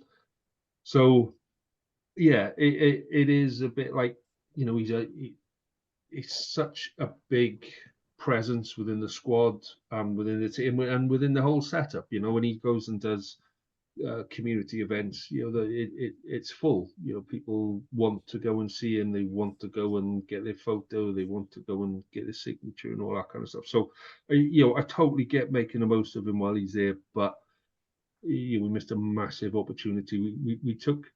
We put Eddie James on at 72 minutes. And you've got one of the biggest, fastest, most exciting inside centres in Welsh rugby that's itching to get on the pitch, and you give him 8 minutes at the end. So that's my only real criticism from there, that it was, we could, I think we had 3 or 4 opportunities in that game that we probably could have converted if we'd have been a little bit more sharper, a little bit more clinical. But, the reality was there was one missed tackle and they got over the line. And I said last week, all I'm looking for is an improvement in defence. And in all honesty, that defensive system is starting to work. And, I saw a comment on our social media that says, who remembers the days when we used to decide how much we would beat Benetton by? Yeah, but like 2013, 2014, those days are gone. And I think that's half the problem at the minute, that we've got this expectation of arrogance that we should be beating these sides, we should be putting away, and we're not putting the hard work in. And that side on Saturday actually put the hard work in. I was chuffed that we had the confidence to go for the kicks. Take the points, take the 3 points, wait till we get back within striking distance, and then go for it. On those last couple of minutes, oh my God. Because both of the dogs are hiding behind the sofa. My daughter was revising upstairs. She came down to check that I was okay because I was shouting at the time. I think the next door neighbour moved out at one point. But yeah, I think we 3 opportunities in those last 5 minutes to win that game. And then, there are 2 bits in that game that I don't get. Schwartz got man of the match. He's only on 75 minutes with it. He came on, threw the ball in twice, scored a try, and then they went, "You're man of the match." And after the game, he went, I held on to the ball and fell over the line. I don't really feel like I deserve man of the match. That was his thing. Who gave that then, Lee? Was it Gwyn Jones from SLC? Who gave that man of the match? I don't know, mate. It might have been Priestland. I don't know. It was Gwyn Jones. Was it? It was it? Andrew Ford said that's such a Gwyn Jones thing, isn't it? It was like, because he scored. I mean, like, come on, boys. But yeah, there was this other incident, this really, really weird incident where, so Fafita goes down, and I thought that was his ankle gone because his face was in all sorts of pain. But then you see this elbow just completely wipe him out as he's going down. But I thought, oh, that's it, that's game done. And I thought that's Fafita done for the season. Just looking at the way he went down over that ankle. He goes off, and we bring on Tuipulotu. Tuipulotu actually had a half-decent kind of 10, 15 minutes while he was on the pitch. And then Tuipulotu goes back off, and Fafita comes back on. And then they have another couple of minutes, and I think Fafita went off, and Tuipulotu came back on again. And for the love of me, I'm sitting there going like, I had no idea what's going on. I just got... That describes you in rugby anyway, Lee. You're just sitting there, make a decision, boys. Is he on? Is he off? Who's doing what? Apparently, Fafita went off for a HIA, and then Tuipulotu came on. So then they reversed that, and then he went off again but there was a blood injury as well. Fucked if I know. Anyway, that was the only confusing bit on that. one thing I did, because I don't know if Catboy's going to nick it when you do Scarlets later on, but Benetton only scored in 1 9-minute period. They had their first points at 10 minutes, and their last points came at 19 minutes. For that, you kept them pointless, which actually I think, talking about your defense being improved, is a huge testament to that. Yeah. So I've shat on the Scarlets a lot this season. I just wanted to say I wanted to give them praise when it was due. I think the frustrating bit is having other supporters going, "Oh, why aren't we putting 25, 30 points past them?" You go, "Fucking hell, boy." That's a lack of knowledge, though, isn't it? Benetton That's gets Benetton. 6 million off the Italian Rugby Union. Yeah. What's the IRFU? Plus, fucking cheating bastards. Yeah, no. Anything to make Wales look bad. Anything to make the FIR, sorry. Got the wrong acronym. Yeah. But that's before all their sponsorship and stuff, and they've probably got another 3-4 million in sponsorship which they can put into players and coaching. So they've got a point now where their first team is basically the Italians back and the Italian squad. Their second 15 are all international quality players. Jacob Amungu is seen as one of the next big things. Andy Uran is somehow a competent player after Malachi Fekitoa. Malachi Fekitoa is brilliant there, was abject for Munster. You got Pasquale, you got Italian and Argentinian props. Albinaz at 10, is another 10, is absolutely fantastic. I love him. I don't know why the fuck they're persisting with Santi Carreras, who is a fullback, but they still want to put him at 10 because rugby is weird. So, but yeah, it's you're not gonna have a 20-30 point win over Benetton anymore.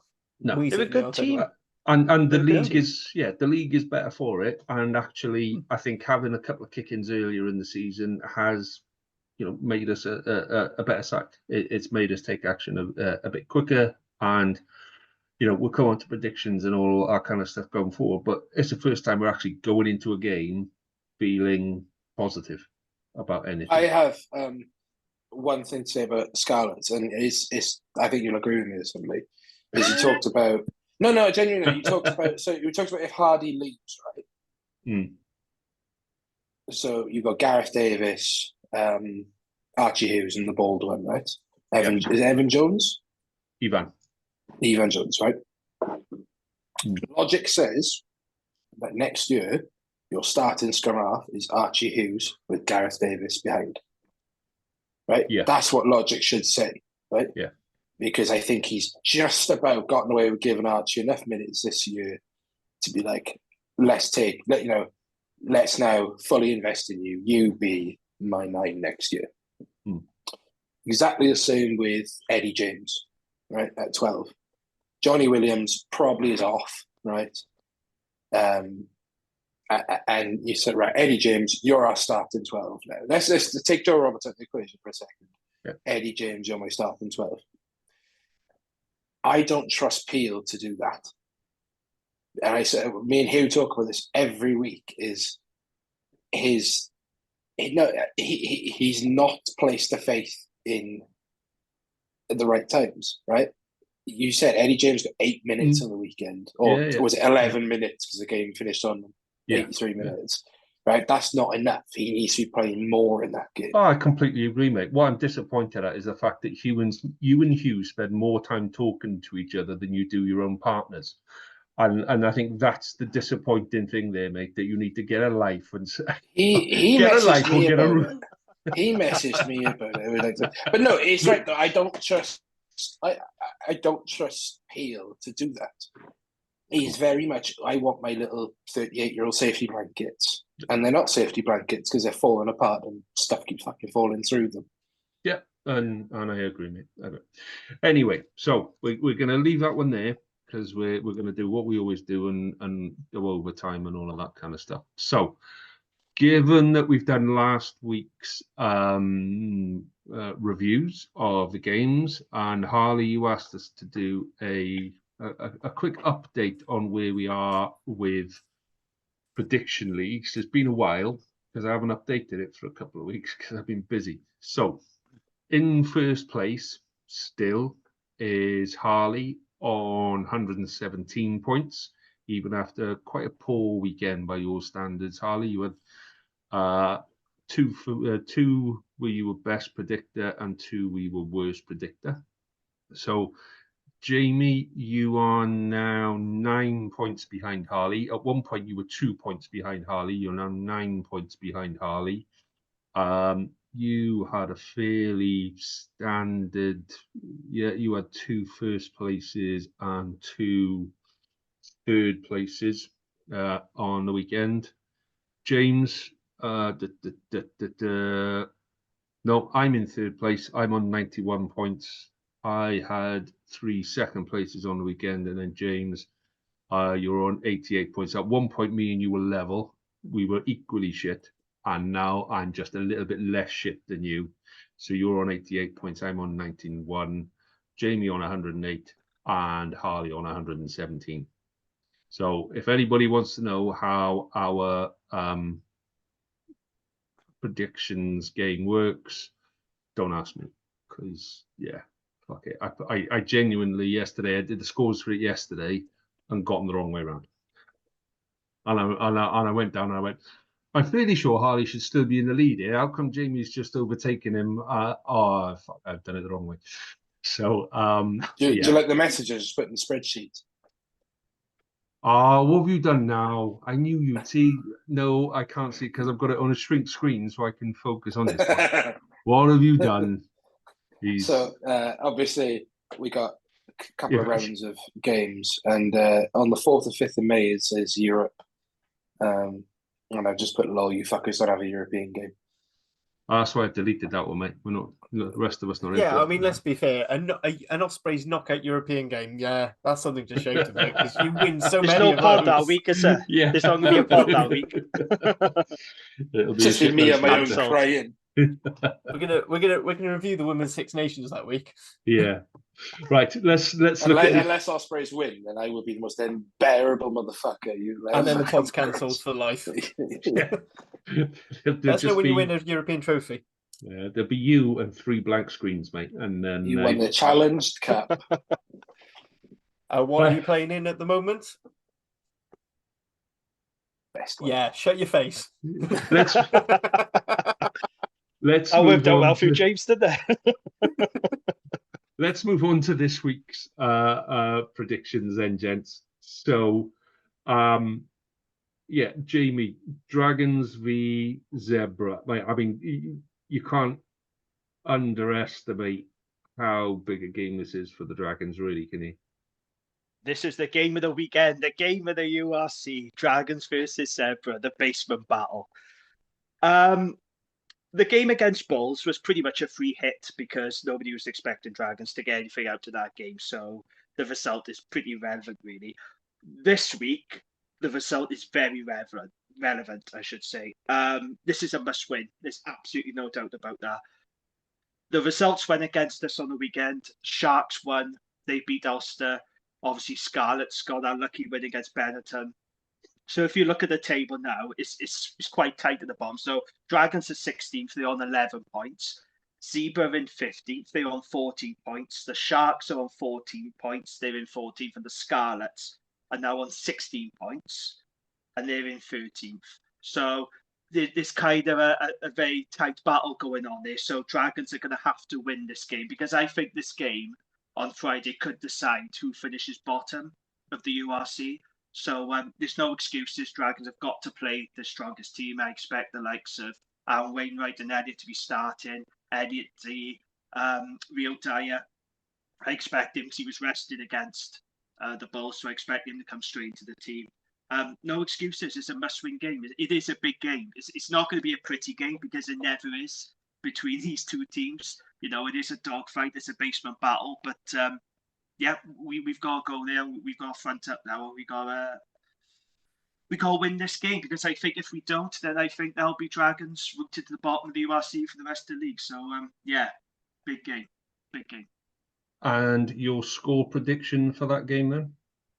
So our score prediction, mine and Gavin's on the Dragons Layer pod, was Dragons by 8, which could bite us in the backside, but I think we have just enough quality in this team. I would like to see Dimitri Ahit involved as well. So that'll be good if he's there. I think that'll give us a bit of go forward in the scrum. I would go with 6-2 split as well. We went 6-2 against the Bulls. I would do the same again for Zebra. I'd try and overpower them. Yeah, I try and go that way. But my prediction is Dragons by 8. I'm not confident, mind, but I'm going Dragons by 8 because we should have enough to beat them. I think if this game was in Parma, it'd be very different because we haven't won in Parma for 3 years. You've already done that. Hey? You've already been to Parma this year, isn't it? That was in Europe. We played them in the same Challenge Cup and we lost, yeah. But, I mean, if this game was being played out in Parma in the URC, I think we wouldn't win because it is become a difficult place to go. But at home, with everyone available, I think we should get this done. So I'm saying Dragons by 8. I love the fact that you've thrown Gav in there. Just well, if I get it wrong this week, it's because I listen to Gav. So No, we both said Dragons by 8. If I'm going down, Gav's going down with me. That's all I'm saying. Right, Harley, would you like to justify your call? Yeah, I know Zebra are very good. Especially they should have beaten Cardiff, but I'm going Dragons by 4 purely because I think I saw enough in that performance against the Bulls that I feel like Zebra aren't going to be as physical.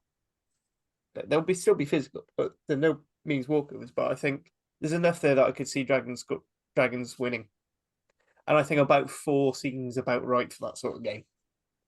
But I think whoever loses is going to get a bonus point out of it. But the one thing that'd be interesting is if it follows typical Dragons versus Zebra games or typical Zebra games this season where there's a lot of tries scored, which could be quite interesting. So I do agree. This probably is the most interesting of the 4 games. So you're going Dragons by 4. So I'm gonna go Dragons by 2. I think I think you're right, Jim. I think you'll just batter them up front, and I just think the games when you tend to batter them up front just tend to take a bit of a while to actually get the scoreboard moving. But I think that is the way to beat them is up front. So I'm going Dragons by 2. I think it'd be close game, but that's my call. So James, your call on the Dragons? Dragons by 6. I think it'll be a high scoring, like a 36-30. They'll just be batshit. But all the pressure's on the Dragons, for me. Okay. They are in dire need for a win. So Dragons by 6. Dragons by 6. Okie dokie. So then sticking with you, Ospreys versus Lions. Give us your rundown on that one.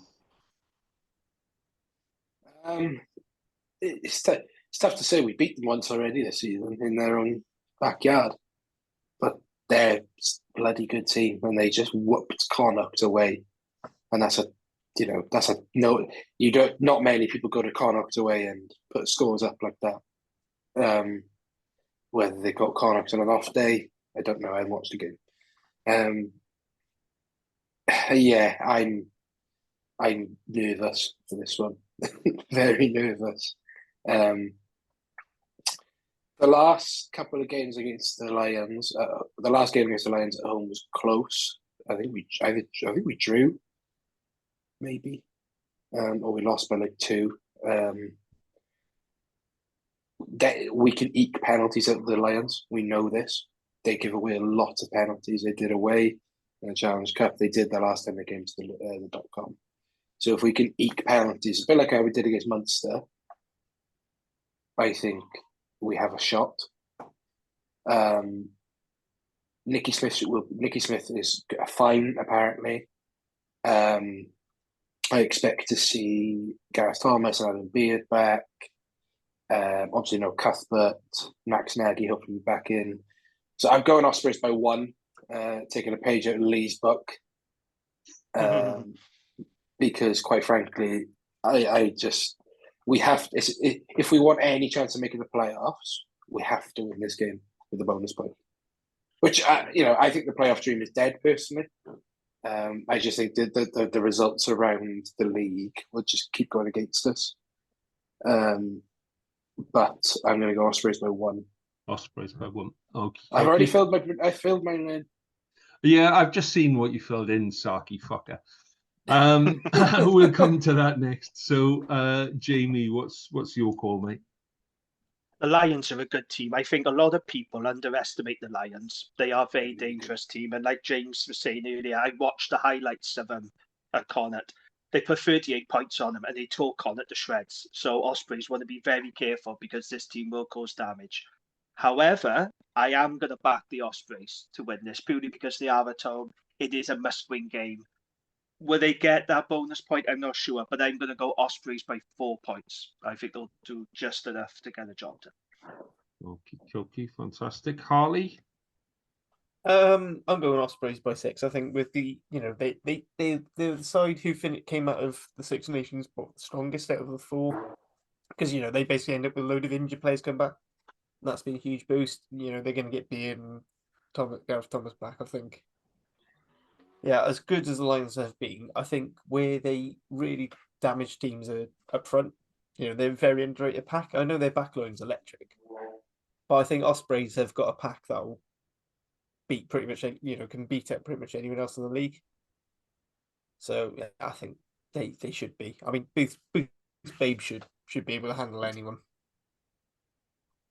Okay, so you've gone Ospreys by 6. So I've gone Lions by 5. I think the baby bubble has burst with the Ospreys. I think there's a couple of injuries that have started coming at just the wrong time, and I think the Lions, they're going to have a week in camp, a good week in camp now in between Connacht and who's injured? George North, Cuthbert. One of your centres was a little bit iffy, so you're looking at. Yeah, you are, man. The kid's face. He wasn't, but okay. He wasn't, but okay. Yeah. I just know. I screenshot that and make that the thing for the post. Don't see my fucking iffy centres when you're playing a fucking geriatric West Walian who isn't injured. Who gives a fuck? So playing like it. So anyway, I just think that a week in camp. I think the Lions are on a bit of a roll at the minute, unfortunately, and I think you might catch the arse end of it on Saturday. Is it Friday or Saturday? Saturday. Saturday. Yeah. It's Dragons. 3 kick-off on Saturday. Yeah. Okay. So yeah, Lions by 5 for me on that one. So Scarlets. I think this might be the start of something special, boys. I think one game. And that's it. We're on. Ding, ding, ding, ding, ding. My prediction was correct. He said the words. No, I think it's probably the first game this year where we can actually take confidence from the game before. Even when the Cardiff games, it just didn't feel like it felt that we'd won, but we'd kind of scraped there. Whereas that game, there was actually a bit of dog. There was a bit of fight in there, and yeah, we keeping the feet on the floor. And showing that we can actually do stuff. I think Glasgow showed on the weekend that they can be beaten. They can be a little bit vulnerable. Maybe the head of the heights of third in the table is starting to get to them, and they're starting to panic. And maybe the wind will just blow the arse end off everyone on Saturday. Who knows? But I'm going Scarlets by 2. So we've. I saw that, Jamie. You're twice as confident as last week. Exactly. I've had enough for this Scarlets by 1 malarkey. Scarlets by 2 this week. I just hope that more people turn up. I genuinely do. I know the weather's meant to be shit and all that kind of stuff, but let's get there and make a bit of noise. Bring the drums. Fuck's sake, somebody bring a drum and beat the drum. Fucking drums. Yeah, I love my drums. Right, Jamie. Let's have your prediction. Scarlets, Glasgow, mate. Well, look, Scarlets had a good win. Don't get me wrong; it was a very good and important win. But they are playing Glasgow, who are a very, very good side at the moment. Franco Smith doing a great job, and one swallow doesn't make a summer. So I am going to go for Glasgow by 9 points. I think they'll be too strong for the Scarlets. 9. I'm going to do some damage in the prediction league next week, boys. Oh, it's a raw. Right, go on, James. Go on, have your funny moment. On mute. Well done. You're on mute. Still on mute. There we go. Go on, I was Dallas. typing in the actual thing. I wrote cancellation in the spreadsheet, and I'm hoping it still stays that way. To be honest. No, Glasgow by. I'm going to go Glasgow by 7. Yeah, I agree with Jamie. I'm not overly convinced that you've turned a corner. I need to see the evidence. I like Leatherbarrow. I've always said that. I think he's great. Liked him at University Rugby. Good. Alex Craig, I've always said, is a solid URC lock, despite what some child in Scarlet's Twitter thinks. God, that kid rattles me. He's got your buttons pressed. He does me every time. Every time I see his Twitter handle, I go into incandescent rage. But I think that you will get muscled by Glasgow. I think it'll be very similar to the Edinburgh game that you played at Park of Scarlets. I think you'll show flashes, but you will just get out muscled, and then Glasgow will play with their slippers on. Okay. So you got Glasgow by 7, and Harley. Glasgow by 6. I think they're going to have a few more internationals coming in. I don't think Scarlets are necessarily going to get any stronger than they were against Benetton. They should be reeling after that performance against Cardiff. He basically nullified them at all time. And I think that's going to hurt, and I think they come after you. But that's it. I reckon Scarlets are going to be good for a few bullshit tries to make it bullshit close. Tries. What are the bullshit tries? That is their best sign. Whoa! I was going to say, did you say tries or tries? You've been saying I was been scored by accident all year. Bullshit tries. So they all kept the same on the scoreboard, unless it's a penalty try, because the URC doesn't include them in the tries at that. Yeah. Which has been a pain in the arse when we've been trying to do some stuff. So your prediction is Glasgow by 6. Okay, cool. So sticking with you then, and finishing the weekend off with Munster versus Car, which is late on Saturday, isn't it? It's going to be the same time as Scarlet's Glasgow, because for some reason the URC seem to think that people who watch one Welsh region won't watch any of the others, so we'll put those games on the same time again. I'd have played on Easter Sunday. Fuck them. Go on, anyway, so I'm playing on Good Friday, Yeah, your rundown on Munster versus Cardiff, mate. So I'm going to be optimistic because, well, I say optimistic. I'm still predicting Munster by 6. But, it's going to be another losing bonus point, because we love them losing bonus points. And next year, the world, so much pride. I think we're going to get a few more of our Wales boys back. It looks like Azarati and Dobachowski be coming in, which will shore up the front row a bit. Alex Mann, I think, is due back. Obviously, we won't have Thomas because that bastard Ross Vincent broke him, and he will forever be the scourge, and I'll hate him forever. Grr.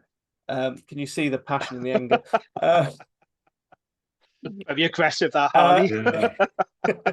You've been to Dave Flanagan's school, haven't you? So you'd fit right in the Cardiff pack. I'll be honest. You should see me at ruck time. I probably would fit in the Cardiff pack. I think Munster. I'm just sort of hoping they're they've been suffering a bit of a second season syndrome. They're sort of languishing towards the bottom. I don't see us winning because going over. I think actually they've given us the respect of us going to Thomond Park this time. Normally we end up in Cork and Musgrave Park and Virgin Media Musgrave Park. Virgin Media Musgrave Park. Oh, I don't think it's be a pretty game. I think we're going to get quite battered. I like Jamie. I'd quite like to see us try out 6-2. I think it can work quite well for Cardiff if we use our back. And the thing is, we don't use our back replacements anyway because Matt Aubrey's been sat on the bench, which is far too close to the action, if you ask me. I think you're better off with that lettuce that outlasted Trust. So that's me. I think everyone else is going to be a little bit less positive about Cardiff. Looking at the Okay, spreadsheet. so you've gone Munster by 6 then. So James, Munster by 17. okay, Just don't Okay. see you competing at all. And as I tagged the Cardiff pod in earlier, Munster have got their Irish cohort back in available for selection. All three of them. I don't know. A lot of them are. Peter O'Malley's back. He's good for punching someone. okay. So you've gone Munster by 17, Jamie. Yeah. I think Cardiff can cause Munster a lot of problems. Now, I'm not saying they're going to win, but I do think they will cause Munster a few problems, especially in attack. The one thing I was really surprised with Cardiff, I got to say, against Glasgow, they were very good maul defence. Now, Glasgow get a lot of tries through Johnny Matthews, and there was a number of times where they neutralised that. So I think Cardiff are going to have to do the same again against Munster. So their defence is going to have to be spot on. But I do think Munster will win by about 9 points. But I can see Cardiff scored a couple of tries and put them under pressure. So Munster by 9, yeah, cool. Yeah, Munster by 9. I've gone Munster by 12 because it looks like a nice number, and that's it. We're job done. Right, okay, Harley, do you want to just quickly run through it? So last week's best 15 was a friggin' nightmare, mate. It was an absolute trying to pick like one from. I give up. I didn't actually put. I mean, I got apologies. abuse from Connacht fans for picking Connacht players because they were injured. I was like, well, they just had to be playing. I never said they had to be playing that weekend. Anyway, I was like, can you at least give us yours? Catboy deciding, I support Super Rugby, so I'm just going to pick a Scarlets 15. It was like that's not even Dwayne Peel's best 15 for Scarlets players. Piss off. I thought it was a really good exercise. I saw a couple of decent ones, but yeah, you were really Catboy excited. let himself down there. You were really excited going into Friday. I thought, let's give people a bit of a mental challenge. Let's go for some. So, there's your issue, mate. It was Twitter we were on, and you're giving people a mental so challenge. do you know what? This week you gave me a good idea, but you don't deserve it. You can have fun. No, do a fucking 15 of biscuits or something. I don't fucking care anymore. So this week's best 15 is best 15 people that sound like a biscuit. I just want to get that right. Is this correct, Harley? No. 50. Make a 15 of biscuits and justify why each biscuit is in each position, because that's what you fucking deserve, you bastards. Oh, Golden Bennett. Right, okay. I'm going to slightly amend. I'm going to pull rank here, Harley, and I'm going to slightly amend. I'll give the proper one. No. We're doing the top I'll do the proper one. We're doing the best 15 players that sound like a biscuit. That's what. So if anybody out there's called McVitie, Peter Garibaldi is going to have to do an awful lot of lifting. It's going to be a lot of stuff there. Right. Gents, thank you very much for your time again this evening. It's been a pleasure as always. We are available in all the usual places. If you want to subscribe to our YouTube channel, we are 3 subscriptions away from me doing a Beyonce dance for everybody. Please don't subscribe. Everyone unsubscribe now. Please. I'm unsubscribing. Please do rate, review, and share us with your mates, because it does make a massive difference to what we're doing. And none of us are getting paid for this, guys. But this isn't BBC. We are just doing this for, I would say, out of the love of it. But sometimes that's pushing it a little bit, isn't it? So sometimes it feels like being fueled by my own boiled piss. Feels like I'm on an episode of Porridge constantly. All right. So, gents, thank you very much for your time. All the best. Enjoy your rugby, and good night. All the best. See you all. Ta-ra. Bye.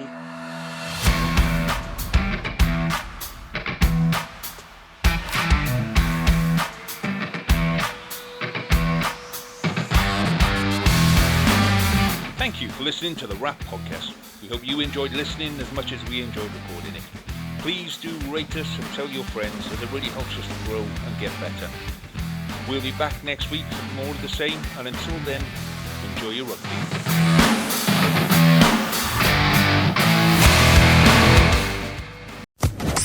Social Podcast Network.